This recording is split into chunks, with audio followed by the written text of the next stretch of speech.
வணக்கம். இன்றைக்கி நம்ம ஐஸ் பிரியாணி சேனலில் திணை தேங்காய் அடை பண்ண போகிறோங்க.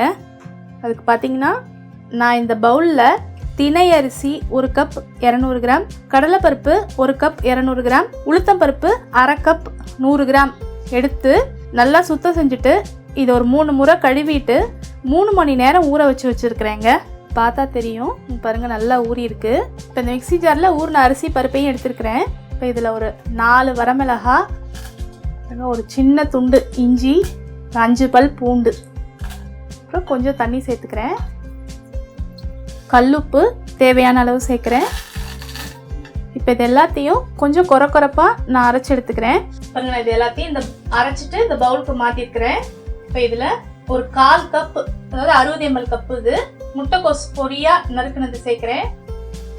1/2 கப்பு திருவின தேங்காய், 125 ml கப்புங்க. இது பெருங்காயத்தூள் ஒரு 1/2 டீஸ்பூன், 1/4 டீஸ்பூன் மஞ்சள் தூள், அப்புறம் கொஞ்சமாக ஒரு 1/2 கைப்பிடி கொத்தமல்லி இலை. இப்போ இதை எல்லாத்தையும் நல்லா ஒன்றா கலக்கிக்குவோம். பாருங்க, கொஞ்சம் கெட்டியாக இருக்குது. இப்போ நான் அந்த மிக்சியவே நல்லா கழுவிட்டு அந்த தண்ணியே கொஞ்சம் சேர்த்துக்கிறேன். இதை நம்ம நல்லா கலந்து விட்டாச்சு. இப்போ இந்த அடையில் பார்த்தீங்கன்னா நம்ம வெங்காயம் சேர்க்கலைங்க.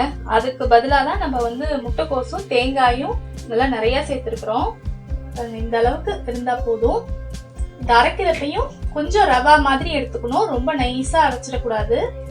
தோசைக்கல் நல்லா சூடாயிடுச்சு. பாருங்க, நல்லா அழகாக சுற்றுறதுக்கு வருது. சுற்றி கொஞ்சம் நல்லெண்ணெய் விட்டுக்குவோம்.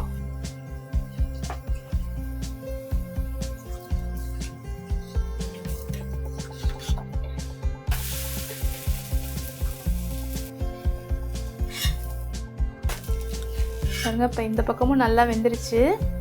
இந்த திணை தேங்காய் அடைக்கி இன்றைக்கி நான் கார சட்னி கூட சர்வ் பண்ணியிருக்கேங்க. இந்த அடை செய்து பாருங்கள், ரொம்ப டேஸ்ட்டாக இருக்கும். உங்களோட கருத்துக்களை என்னோட பகிர்ந்துக்கங்க. ஐஸ் பிரியாணி சேனலை மறக்காமல் சப்ஸ்கிரைப், லைக், ஷேர் பண்ணுங்கள். நன்றி.